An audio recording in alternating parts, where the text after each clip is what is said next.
Olá, eu sou a professora Mônica, sou professora de matemática na Escola Estadual Antônia Guedes Martins. E hoje nós vamos tratar do conteúdo a respeito dos conjuntos numéricos.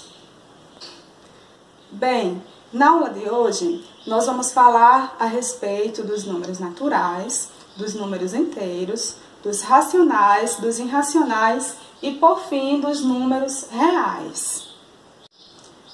Os números naturais são aqueles números que nós utilizamos para fazer contagem.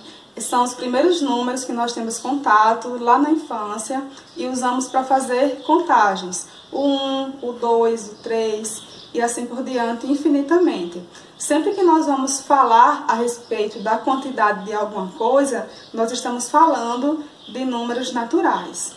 E para exemplificar isso, nós, por exemplo, o calendário. No calendário, nós temos números que representam os dias de cada mês e eles são utilizados para fazer a contagem. Então, neste tipo de exemplo, nós usamos os números naturais. Já o conjunto dos números inteiros, nós temos que todos os números naturais são também números inteiros. Então, nós temos o 0, o 1, o 2, o 3... E também temos os negativos, menos 1, menos 2, menos 3. E tanto ele é infinito negativamente como infinito positivamente, certo? E para exemplificar, nós temos um exemplo, uma reportagem, que fala que em janeiro de 2012, a balança comercial brasileira, ela fechou o ano negativamente, certo? Em 3 bilhões de dólares. Então, esses 3 bilhões, ele está representando um número negativo, portanto, nós utilizamos números inteiros. Outro exemplo também, onde nós podemos utilizar os números inteiros, é para registrar temperaturas abaixo de zero. No nosso exemplo, nós temos uma temperatura de menos 4 graus Celsius, que é um número negativo. Então, esse número ele é um número inteiro também. Com relação aos números racionais, nós temos que, a escrita dele é nesse formato, porque são muitos números, não dá para escrever dentro do conjunto, cada um na sua ordem, certo? Mas nós temos que a característica dos números racionais são números no formato A sobre B, onde A e B são números inteiros, então nós temos aí tanto números positivos como negativos, e B, que é o quociente, tem que ser um número diferente de zero. Em outras palavras, o número racional são todos aqueles números que podem ser escritos em forma de fração, certo? Um exemplo de onde nós podemos utilizar os números fracionários é no caso onde nós temos 1 litro de água e eu queiro apenas 1/4 dessa água. 1/4 é 1 para 4, que dá 0,25 ou 0,25 litros. Ainda 250 ml. Então, é um exemplo onde nós estamos usando os números fracionários, certo?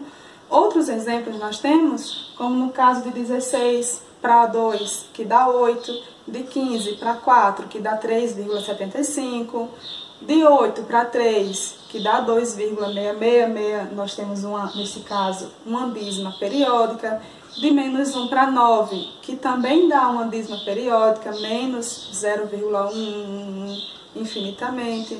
O menos 7 para 1, que também dá menos 7. Então, os números racionais são todos aqueles números que podem ser escritos em forma de fração. Se ele não tiver no formato de fração, nós temos a forma decimal dele.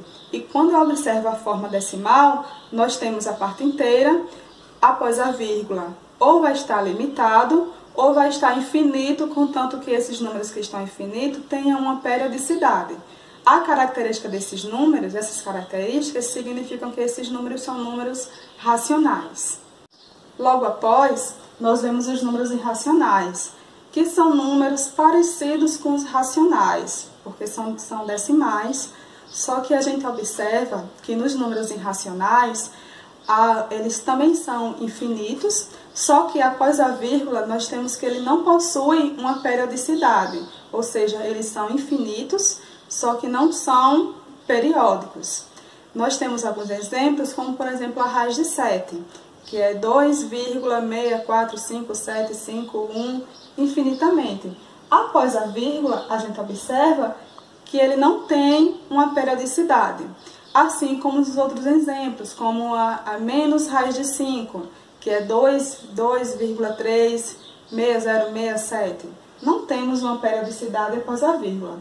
Então, essa característica de números que são infinitos não periódicos, nós temos que eles são números irracionais. E essa é a diferença dos irracionais para os racionais. Os racionais podem ser infinitos, contanto que tenham uma periodicidade, e nos irracionais eles são infinitos, mas não possuem uma periodicidade. Por fim, nós temos os números reais, que é a união dos números racionais com os números irracionais. Quando eu faço a junção desses dois conjuntos, eu formo o conjunto dos números reais, que neste caso são todos os números que nós trabalhamos. Ainda existe um outro conjunto numérico, que são o conjunto dos números complexos, onde trabalhamos, por exemplo, a raiz de números negativos. Mas não é para essa aula, é para outra aula, certo? Por enquanto nós vamos ficar apenas nos números reais. E nesse diagrama a gente observa que o conjunto dos naturais, ele está contido nos inteiros. Por sua vez, os inteiros estão contidos nos racionais. E quando eu faço a união dos racionais com os irracionais, eu faço o conjunto dos números reais, certo? É isso, pessoal, a minha aula. Aqui são as referências que eu utilizei, o livro de Balestri e o livro de Dante, certo? Espero que tenham gostado. Tchau, tchau e até mais!